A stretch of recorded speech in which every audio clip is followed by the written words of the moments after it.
Hello and welcome back to the channel, and welcome to a national park that I have never visited before. This beautiful place here is the Pembrokeshire Coast National Park, and I've just parked up at a National Trust car park just behind me near Marloes Sands, and I'm doing a walk of about 6 miles today. That's going to take me up to Marloes Beacons, which is like a viewpoint, just a little hilltop over to my right, and then I'm going to join the coastal path around the peninsula. I'm going to go over towards Wooltack Point, and then I'm going to continue round past Gateholm Island before returning back to the car park.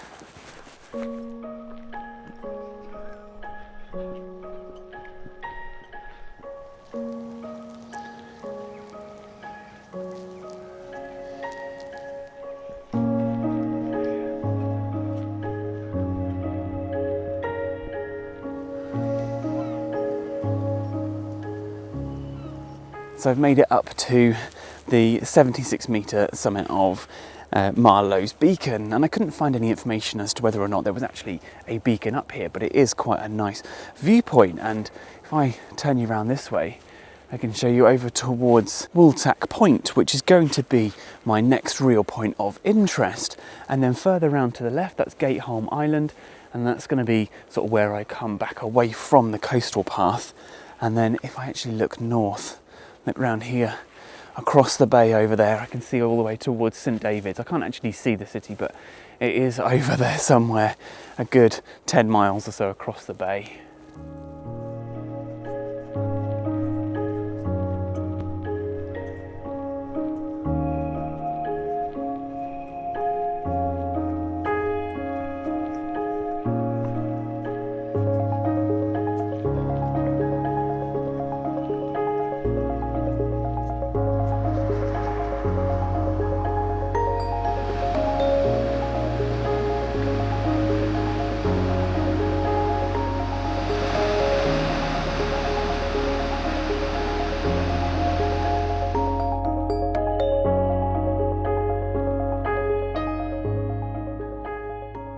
So we've arrived here on the Pembrokeshire Coastal Path National Trail, and this is what's going to lead us around the entire peninsula. But I'm here at Musselwick Sands, and the bay is absolutely beautiful.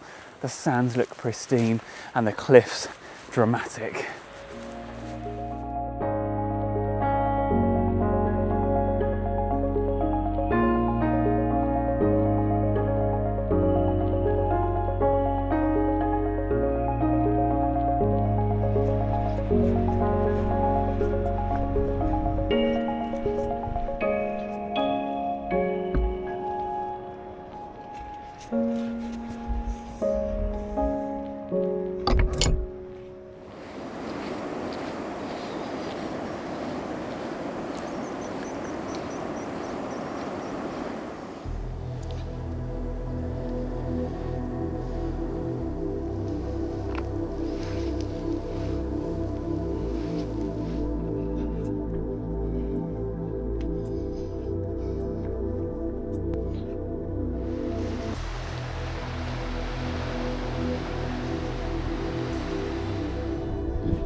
So we're at Martin's Haven now, and I've just come across this inscribed stone. It is marked on the map, and there is an information board saying that it probably dates to the medieval period, but if you look closely you can see the carving of the cross just on the stone here.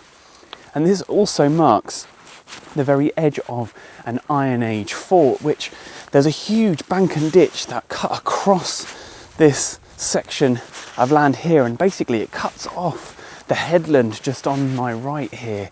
And I say this would have been an enormous kind of promontory fort, really, just overlooking Skomer Island and being very, very well protected by anyone attacking. And so these date to the Iron Age, so generally about 500 to 700 years BC.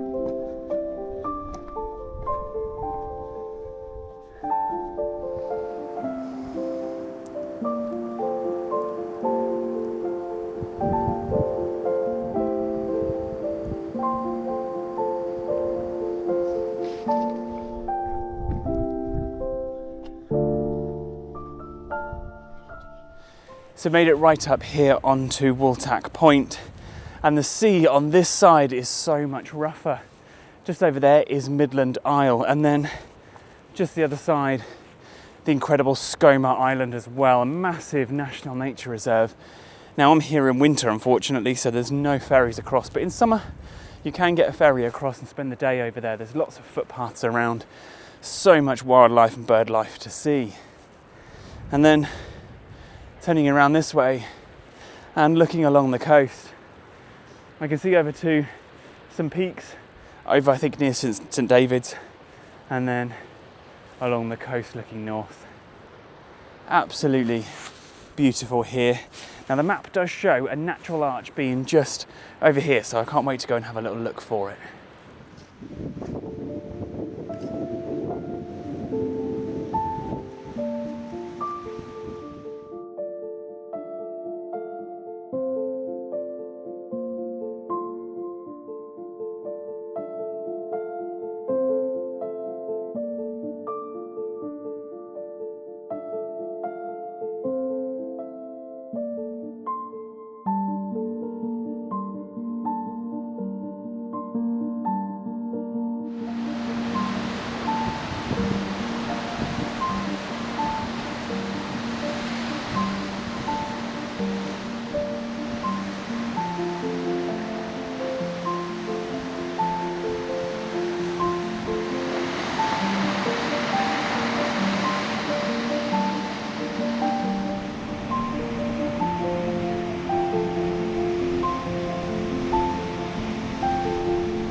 I have barely left the spot that I had lunch. That was Wooltack Point, just on that knobbly peak over there. And I keep getting distracted by the incredible views over these cliffs. There are fulmar flying around, and look down here, you can see there are some incredible caves. There is an enormous overhang just over there. There's natural arches. It is just, God, the most spectacular piece of coastline I think I've ever seen. It is beautiful. And then of course all backed by Skomer Island over there, and the other, is it Midland Island? I can't think I said it was. I can't remember the name of this one, but stunning, absolutely stunning here.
Oh, well, I'm still following the cliff top path, and around every bend there is an incredible view down the coast, and it's absolutely spectacular. Now, what I'm in at the moment is another Iron Age fort. You can see this enormous bank here, and there is a series of ditches and banks that run inland. And then this section is the interior of the Iron Age fort. Now, I imagine some of this has probably been lost to erosion because it doesn't seem a particularly large area. It's probably only sort of 3/4 of an acre, something like that. But I suppose there is room for about half a dozen houses in here. But I imagine that this fort probably would have been a bit bigger, and yeah, is around 2,500 years old. And right next to it, there is actually a spring and a stream that's running down. So it may have been the water source, I suppose, for the Iron Age community here. But there is a stunning waterfall just down that runs down the cliffs down into the sea.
So just over there is the island of Gateholm, and it's a very historic island because back in 2012, Time Team actually did an excavation over there, and it revealed that humans have been living there since the Mesolithic period, so about 8,000 years ago.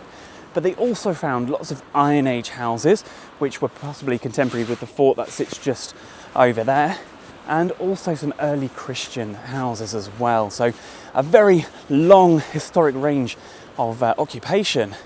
And check out that incredible view along the coast here.